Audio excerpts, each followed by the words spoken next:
I became interested quite early on, thinking about how little we knew about what environmental pollutants could do to human health, and particularly to susceptible individuals and groups. But it wasn't until I was graduated from college and I actually had some young children that I became particularly concerned about risks to the very young from exposures even occurring in the womb or in early childhood.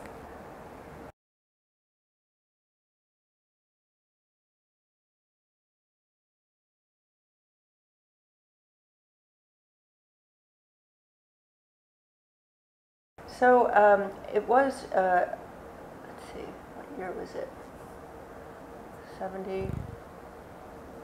In 1973. I saw a photo exhibition on the Minamata Bay mercury poisoning that occurred because people living around Minamata Bay in Japan who were subsistence fishermen, had the women who had been pregnant at the time, ate the fish, became, and their babies who were in utero at the time, were born with serious birth defects, cerebral palsy-like symptoms, mental retardation.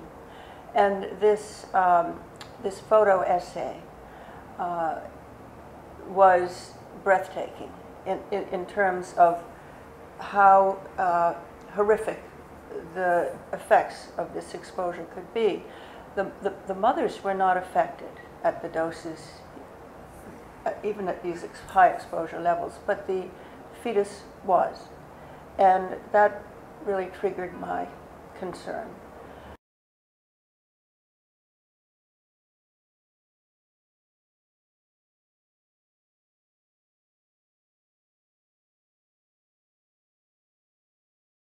In those early years, I had been taking pre-med courses thinking I would go to medical school.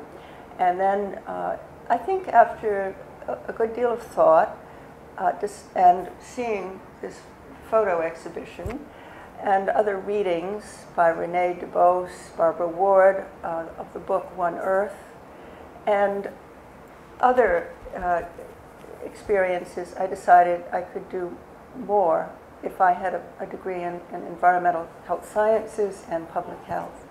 Because at that point I realized that prevention was terribly important and that we weren't doing enough to prevent disease.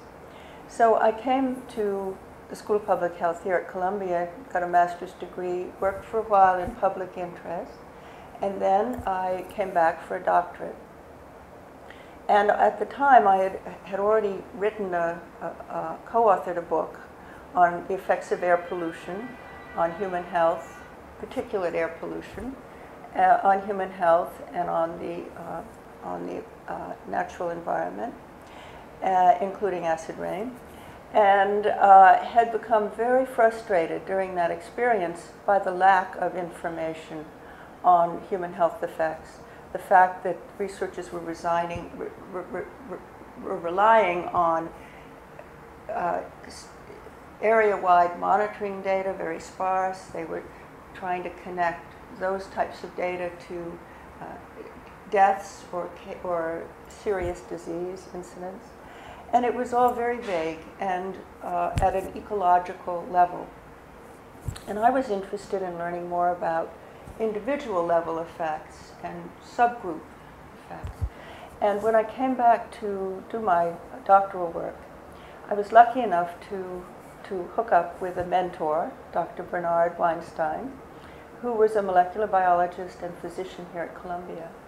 And I came to him having read about the work in experimental systems that had been looking at the carcinogen DNA adducts formed in the laboratory from exposure to chemicals like the air pollutants I had been concerned about. Pollutants from the burning of fossil fuels, for example, called polycyclic aromatic hydrocarbons, big long word, PAH for short. And when I came to him, I said, what would be the possibility of working with you to take that particular method out of the laboratory and validate it in a human study. See if we could first detect those changes in DNA caused by chemicals, and if we could then go on to examine the relationship between those fingerprints, those molecular fingerprints, and disease, in this case, in lung cancer.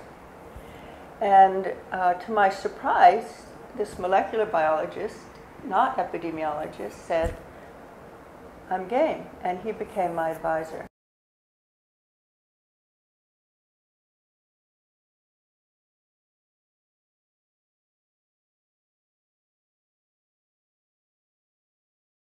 Over the next years, we worked together. I designed a study which allowed us to do that first work and to examine lung tissue and blood from people with and without lung cancer. And we reported that we were able to find this molecular change, or biomarker, we call it, carcinogen DNA adduct, formed when the chemical binds to DNA and leaves its trace.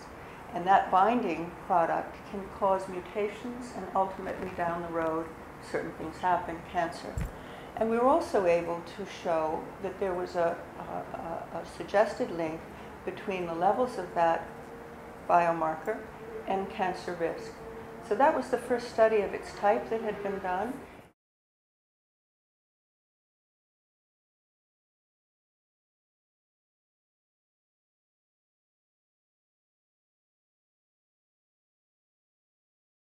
That early study led to the development, and in fact, my colleague Bernie Weinstein and I proposed a conceptual framework where we used molecular epidemiology instead of epidemiology as a tool, where we incorporated these molecular markers to understand cause and effect relationships between environmental exposures on the one hand and health outcomes on the other, adverse health outcomes on the other. And the whole push for that was the need to prevent. We thought we could get early warning of risk before we had incident cases of serious disease or even deaths. So from the very start, my work and the work in this field of molecular epidemiology, which is what we practice here at the center, has been to be able to get the data, get the information early on, see the red flags in time to take preventive action and intervene.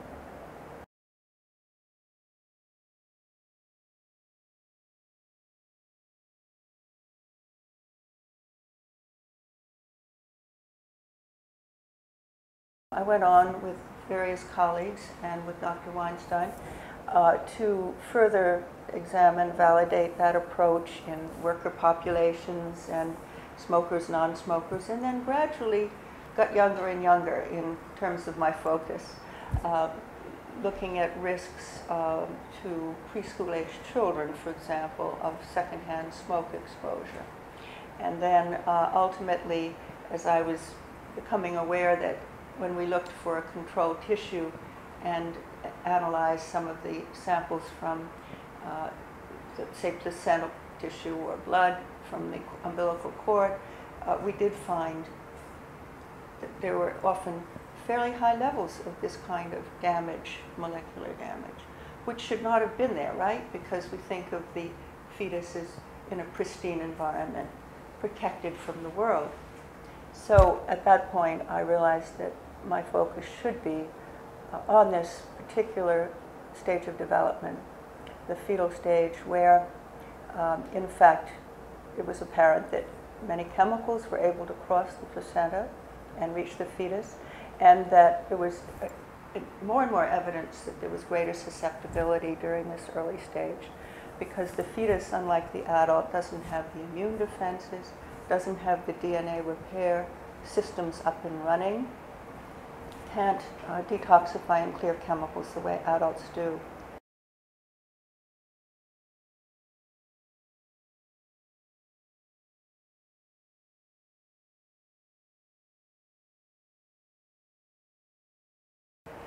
So all this was coming together for me, that it would be very important to design studies to target that particular window.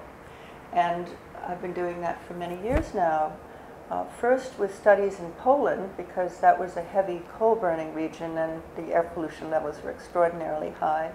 And then bringing that same approach back to New York City, as I was realizing that, in fact, although the exposures are far lower, there are still significant exposures and across a gradient. In other words, some people have more exposure than others, depending on where they live.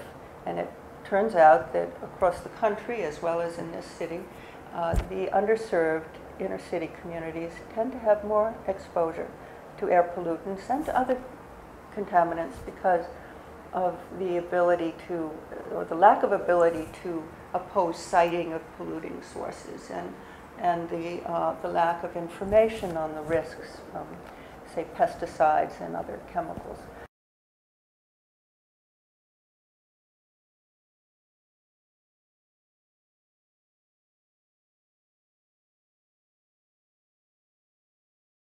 I was able to get funding for some grants going along for a number of years, individual research grants, and then I proposed to my colleagues that we develop a center here and that we put in a proposal to the federal government to fund us as one of the national centers for children's environmental health, which happened in 1998. We were one of the first 8 that were funded. And since then, we've been looking at not just one health effect of prenatal exposures and early postnatal exposures, and not just one pollutant, but looking at the real-world situation where mothers and their developing babies, young children, are exposed to multiple pollutants, air pollution from fossil fuel burning, transportation, other sources, pesticides from the use of spray pesticides in homes and apartment buildings to control pests like roaches, things like that, secondhand tobacco smoke, and endocrine disrupting chemicals that are more and more of concern, these chemicals that can mimic natural hormones like bisphenol A, for example, phthalates, chemicals that are found in plastics. And my colleagues and I have developed over the years this very broad array of research projects, all stemming from one single cohort study of pregnant women and their children that were enrolled beginning in 1998. And we've been following them and their children all the way through. Some of them are reaching their early adolescence now. And we've expanded to study not only potential cancer risk using biomarkers like chromosomal aberrations or abnormalities, but also neurodevelopmental problems, asthma and respiratory illness, very important. And then most recently we've added obesity and metabolic disorders, such as insulin resistance and diabetes. And so the center is really having a very large scope now, which takes account of the fact that in the real world there are multiple exposures, some of which can interact with each other, and that chemicals don't just do one thing. They can have multiple adverse impacts, and it's important to assess all of those and not just pigeonhole, look at one. So that's what we're doing now within the center, and I use we, the pronoun, very freely, but that refers to a large number of investigators. There are over 40 key investigators in the center, and a very devoted and hardworking group of research workers who are bilingual and have worked very effectively in keeping together this large cohort study.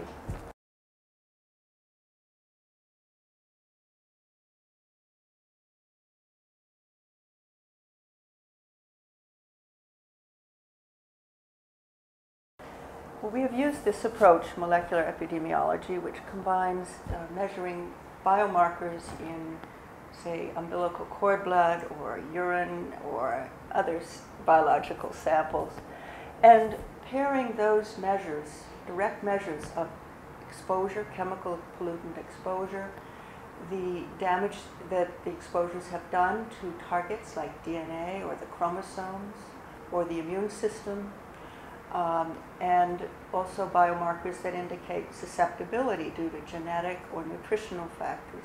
We pair all of that information with monitoring data, personal air monitoring, stationary air monitoring, and questionnaire data.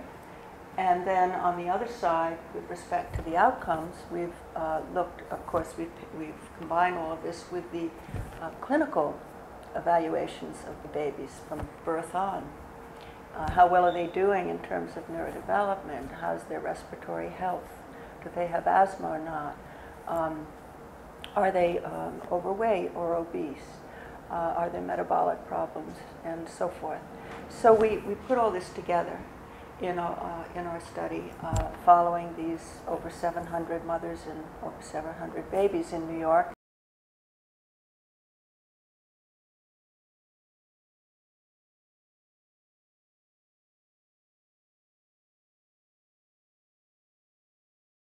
What have we found? We've found, and I say the we, my colleagues and I, we've published many papers on this, have found that prenatal exposure to air pollutants called the PAHs, to the pesticide chlorpyrifos, which is an organophosphate pesticide, and also secondhand smoke, do affect birth outcomes, affecting birth weight and in some cases head circumference of the babies. And later on, that these same exposures have effects on the children's cognitive neurodevelopment, mental development index, even IQ effects have been seen. And moreover, the work has shown that pollutants in the air from diesel, from general fossil fuel burning, can increase the risk of asthma and respiratory problems in childhood. That's prenatal exposures, increasing the risk of children's respiratory problems. And that can occur either alone, the air pollutants alone, or in combination with secondhand smoke. So we've published those findings, and we've also published the findings that the prenatal exposure to the air pollutants is a risk factor for increased chromosomal abnormalities, a marker that is not cancer per se, but is an indicator of potentially increased risk of cancer. So our findings are, we think our findings merit a greater protection of that period, that in utero developmental window, and also have warranted follow-up so that we're continuing to follow the children to see what are the long-term irreversible effects of these exposures.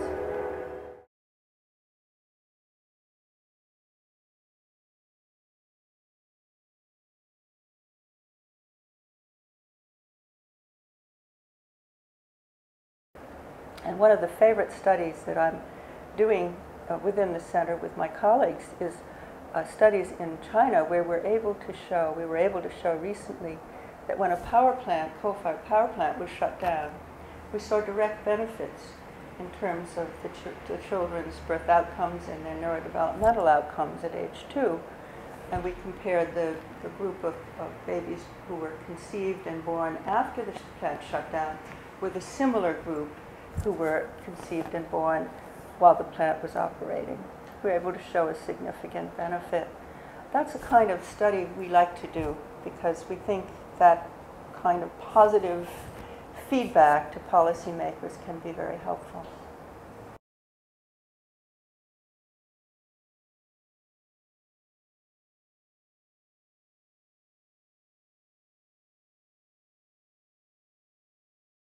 I tried to put together the two faces of the problem.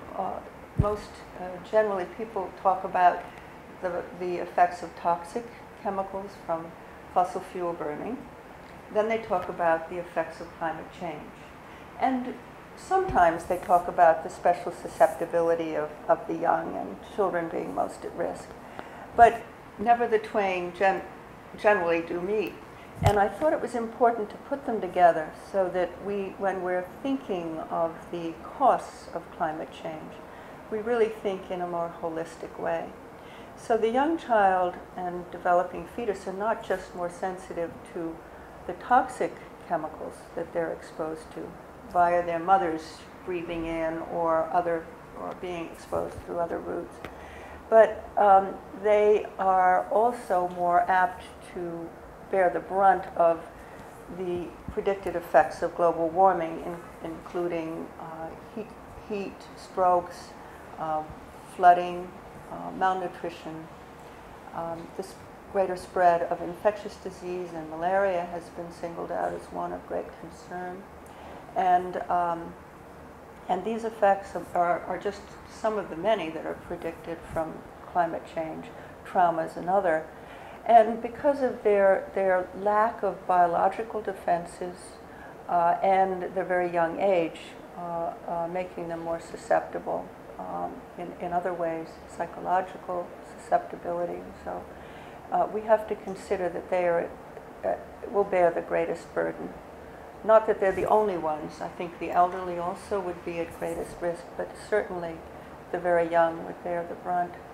And if we put these all together, we have really enormous costs, potentially from our continued addiction to fossil fuel burning and the effects that is already bringing.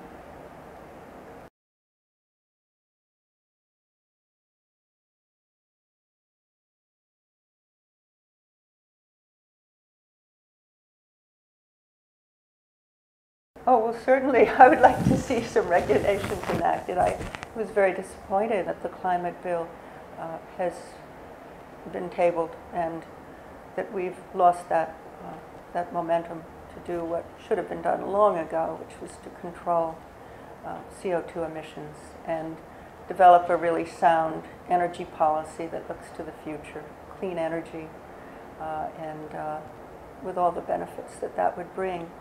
So, of course, that was a great disappointment, just happened.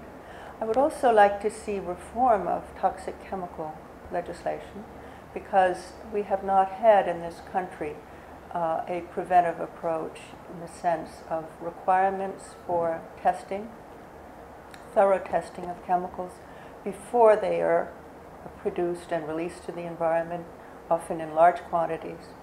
And we should follow the example of the European Union, which put in place such a policy called REACH, to register and require testing of chemicals, where the burden is not on the public or on government agencies to show that there is a risk, usually after the fact, in fact almost always after the fact, but the burden is on the manufacturers to show that their chemicals are safe.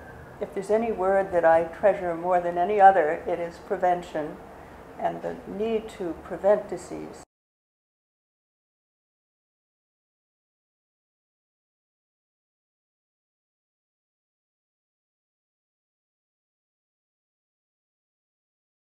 There are glimmers of hope. The Lautenberg bill has already been introduced in the Senate, and there is another bill in the House that is, I understand, is in the works, pending, that would take important steps toward that kind of toxic chemical reform.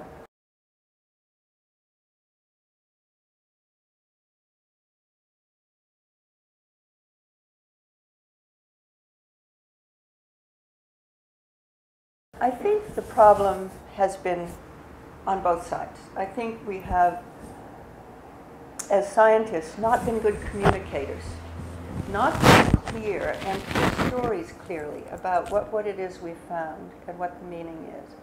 We also haven't always provided meaningful advice to parents, caregivers, say, on how they can, what steps they can take in their own homes, in their own lives, to take control of the situation and have more protective environments for the children.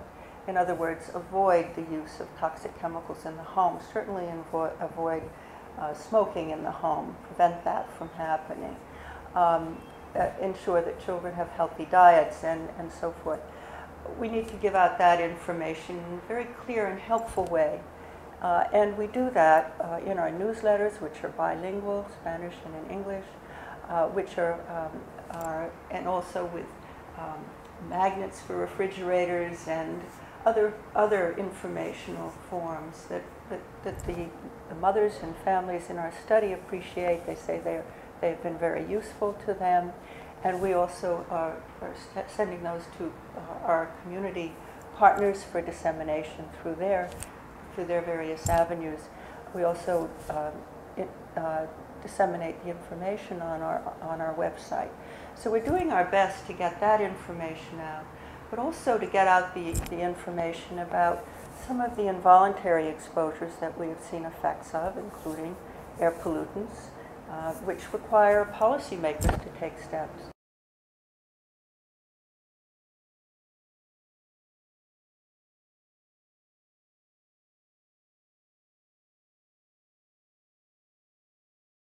We understand from getting feedback from the city government and from other levels of government that our data have been helpful in promoting better policy, say with cleaner buses in the city, and also restrictions on idling of diesel trucks, on cleaner diesel fuels, and individuals who are opposing siting of polluting sources in their neighborhoods.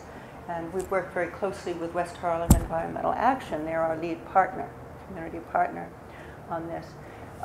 They have used our data as, along with others of course, but to advocate for prevention of more pollution in their neighborhoods and cleanup and safer alternatives to transportation in the city. So those are the things that we've been trying to do. But in most cases, we had to learn how to do that. We had to learn how to do that better, and we're still learning, because most scientists don't know the language and don't know the media and the ways to do that. And so we've been very helped by our partnerships with community organizations, and have been very open and dedicated to sharing our information so that it is helpful at all levels, the individual, the family level, and also at the policy level. And we consider that as important as doing our rigorous research. But of course, without the research and the rigor of our research, which is hugely, very demanding, requiring people from disciplines, every discipline you can think of, epidemiology, pulmonology, immunology, biostatistics, risk assessment, and so forth. Without that, we would not be able to provide the information and give the stories that need to be told.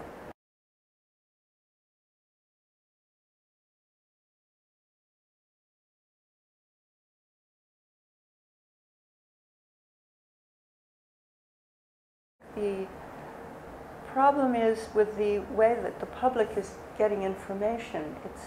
It's just short bullets, and there's no sustained,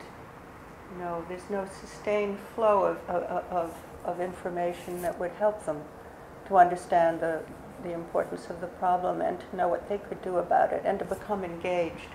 I think often there's a sense of fatality on the part of the public. Well, it's too big for them to do anything about, but that's not true. So we need to tell stories about how individuals have become engaged, community groups have become engaged, and using scientific data, they have been able to successfully advocate for change. And I can cite a number of local community groups as well as national groups that have been highly effective. The Natural Resources Defense Council is one, and I should say that I'm on the board of that organization. Environmental defense, and others have been so effective in taking scientific information and translating that into forms that policymakers can use.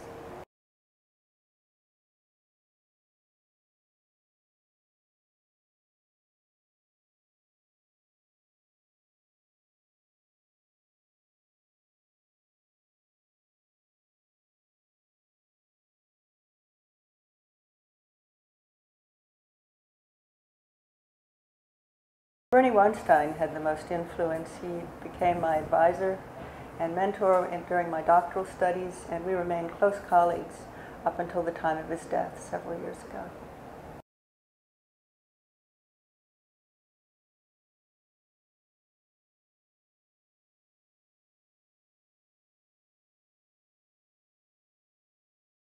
I think that Rachel Carson's Silent Spring was probably the most effective wide audience book written on the topic.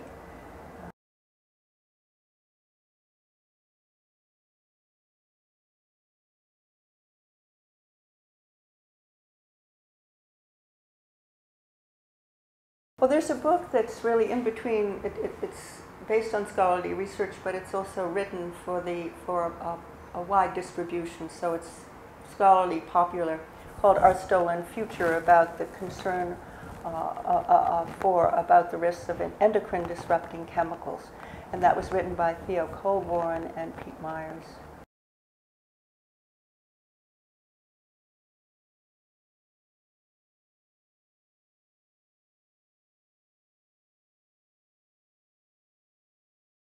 Well, the initial article proposing molecular epidemiology as a concept and a practice was written back in the 1980s and published in 1982, I believe, and that's Perera, first author, and Weinstein, and it has in the title Molecular Epidemiology.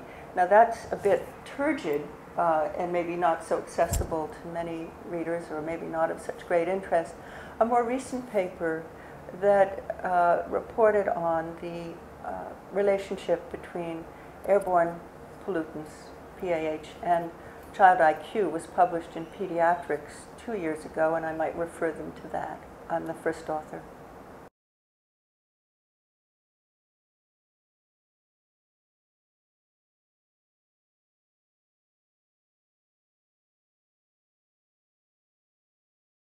I greatly admire the Natural Resources Defense Council because it has combined scientific expertise with legal expertise, and doesn't just take one route to a solution, but uses all forms, from writing of white papers and semi-scholarly reports, but accessible to the public, to actual litigation. And I also very much admire our community partner, West Harlem Environmental Action.